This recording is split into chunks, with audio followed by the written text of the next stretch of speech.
ვაჩვენებთ ჟურნალისტებს მობრძანებისათვის. დღეს ჩვენ ვსაუბრობთ გენდერულ პოლიტიკაზე.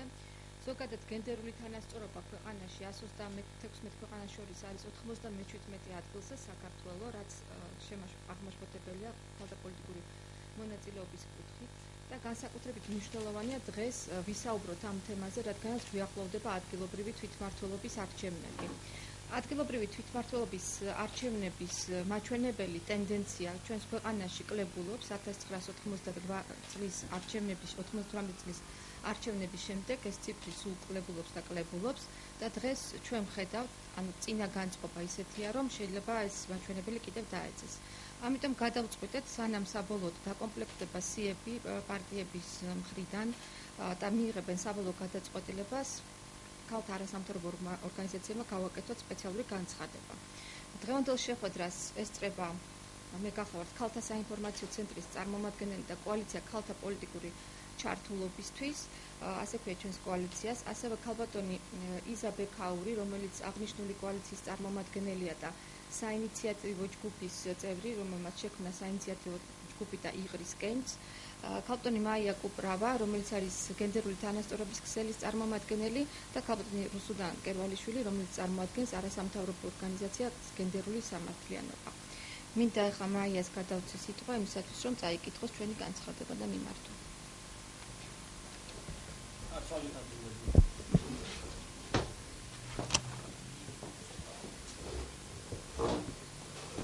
მოგესალმებით. ეხლა მე გაგაცნობ. გავიწიო. მოგესალმებით, გაგაცნობთ ჩვენ განცხადებას. ჩვენ ქალთა ორგანიზაციები პარტიული სიების ცესკოში რეგისტრირებული ვადის ამოწურამდე 7 დღით ადრე მოუწოდებთ პოლიტიკურ პარტიებს გააძლიერონ მუშაობა პარტიულ სიებში ქალთა წარმომადგენლობის გაზრდის მიზნით. ცესკოს მიერ დღეისათვის რეგისტრირებული, ანუ 8 მაისისათვის მონაცემები შემდეგია.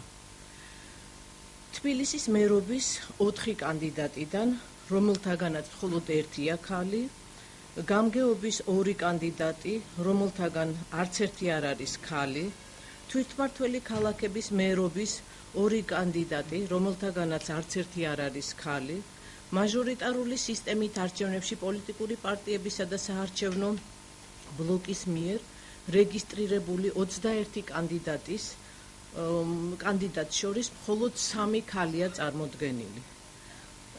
ასევე საინიციატივო ჯგუფების მიერ დასახელებული მაჟორიტარული კანდიდატების 1125 ადამიანიდან მხოლოდ 115-ია ქალი. არსებული მონაცემები უკვე შემაშფოთებელია, რადგან ამ ტენდენციის შენარჩუნების შემთხვევაში დიდი ალბათობით ახლად არჩეული თვითმმართველობის ორგანოებში იმაზე ნაკლები ქალთა წარმომადგენლობა გვექნება, ვიდრე გვქონდა 2010 წელს.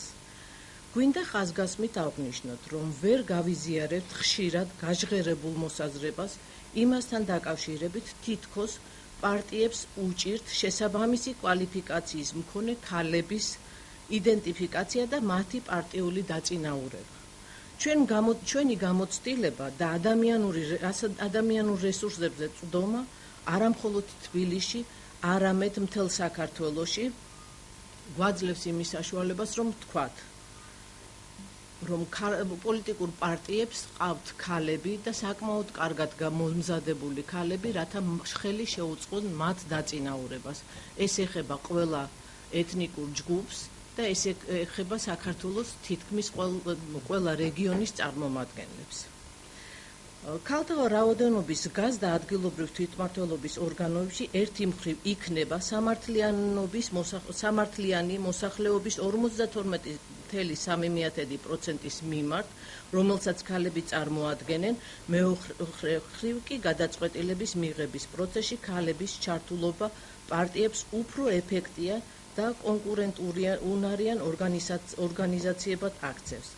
ეს პირდაპირ აისახება მხარდამჭერების რაოდენობის ზრდაზე, რადგან ქალთა გააქტიურებით პარტიას უფრო მეტად მიუწვდება ხელი ამომრჩეველთა ახალ ჯგუფებზე, უფრო მეტად, ვიდრე აქამდე მას ეს შესაძლებლობა ჰქონდა.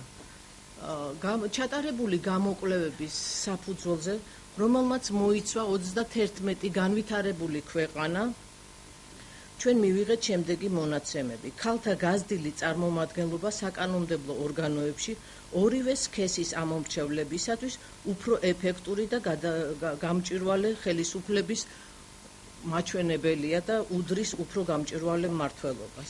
რაც შეეხება საზოგადოების განწყობას ქალთა პოლიტიკური მონაწილეობის მიმართ, NDI-ის 2013 წლის კვლევის მიხედვით, კითხვაზე თუ როგორ იქნებოდა ქალი და კაცი კანდიდატების საუკეთესო გადანაწილება, მოსახლეობის 4/4-ზე მეტმა მიიჩნია, რომ კანდიდატების გადანაწილება უნდა იყოს 50-50-ზე.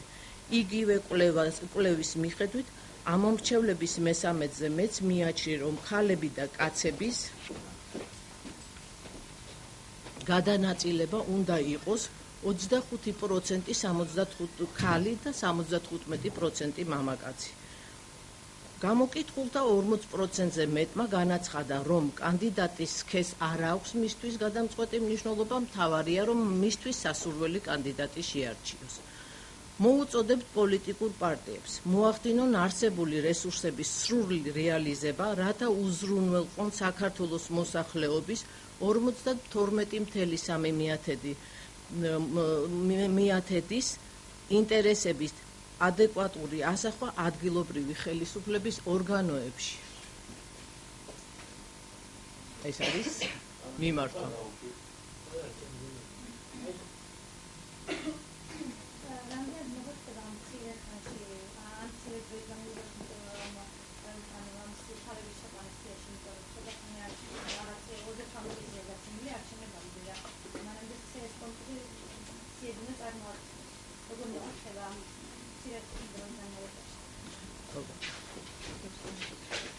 როგორ მოვიქცეთ მიკროფონი გადავაწოდოთ?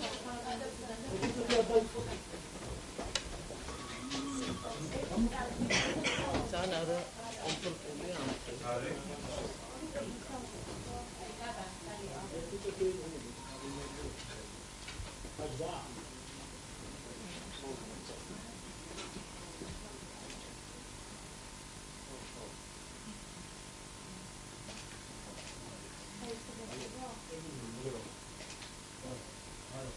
მოგესალმებით.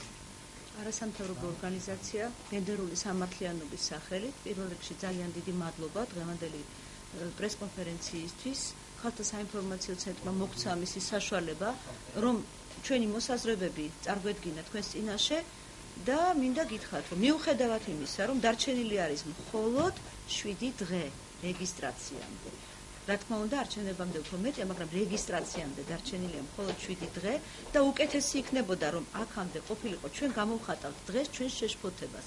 ჩვენ დღეს არა ვართ დარწმუნებული, რომ ეს ციფრები საბოლოოა, რადგან ეს რომ ესე იყოს, ეს იქნება ძალიან ცუდი ჩვენი ქვეყნისთვის.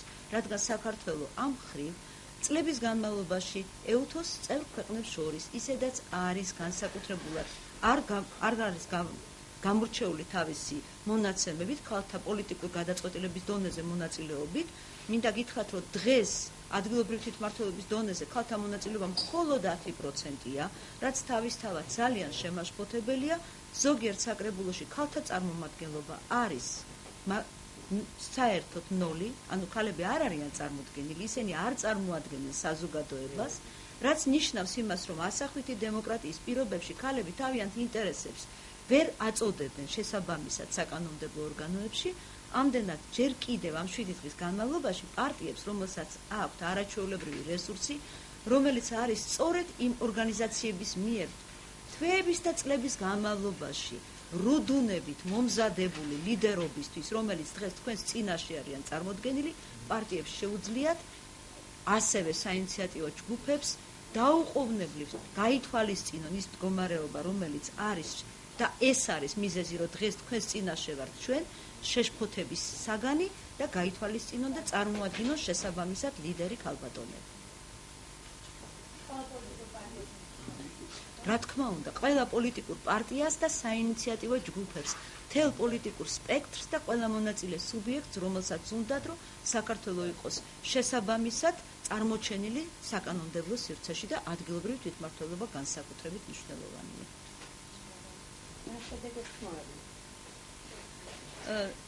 შედეგი პროგნოზირება ძალიან რთულია, თუმცა ჩვენ დღეს გვაქვს იმედი, რომ ჯერ კიდევ იმ მონაცემებით, რომელიც გვაქვს CSKO-დან და ინფორმაცია საჯარო არის, 8 მაისის მონაცემებით შედეგები იქნება უფრო უარესი, ვინმე გვაქვს დღეს. მაგრამ სწორედ ჩვენი გამოსვლა დღევანდელი მისძღვნილია იმისკენ, რომ გთხოვთ ყურადღებით გვაქვს საფრთხე იმისა, რომ საზოგადოების ნახევარზე მეტი არ იყოს წარმოდგენილი საკანონმდებლო ორგანოებში და ადგილობრივ თვითმმართველობაში. ამიტომ გვაქვს იმედი, რომ ყურად იღებენ ჩვენს თხოვნას, გამოსვლას, შეთავაზებას, რომ ყურადღებით მოეკიდონ სიების გადაცემისას ქალთა საზოგადოების ნახევარზე მეტის რეგისტრაციის საკითხს. დღეს არის ჩვენთვის ძალიან საინტერესო საშუალება, რომ აქ რეგისტრირებული კანდიდატის საინიციატივო ჯგუფის მიერ აქვს საშუალება წარსდგეს და მოგახსენოთ თავიანთი მოსაზრებები აღნიშნულ საკითხებთან დაკავშირებით.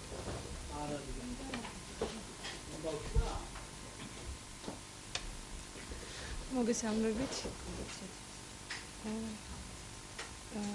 მე წარმოადგენ საინიციატივო ჯგუფიდან, მე არა ვარ არც ერთი პარტიის წევრი და პანკისის ხეობაში მაქვს საშუალება, რომ ვიყარო კოჭი თვითმმართველობის არჩევნებში. ძალიან დიდი იმედი მაქვს, რომ ექნება ხალხის მხარდაჭერა და ძალიან კარგი იქნებოდა უფრო მეტი ქალები იყვნენ თუ არა პარტიებიდან, საინიციატივო ჯგუფებიდან, მაინც ქონდეთ საშუალება და სურვილი, რომ თვითმმართველობის არჩევნებში ქონდეთ საშუალება, რომ მოხვდნენ. მე პანკისი.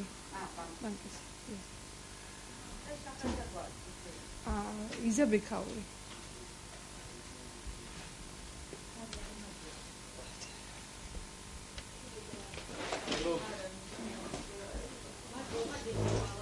დიდი მადლობა.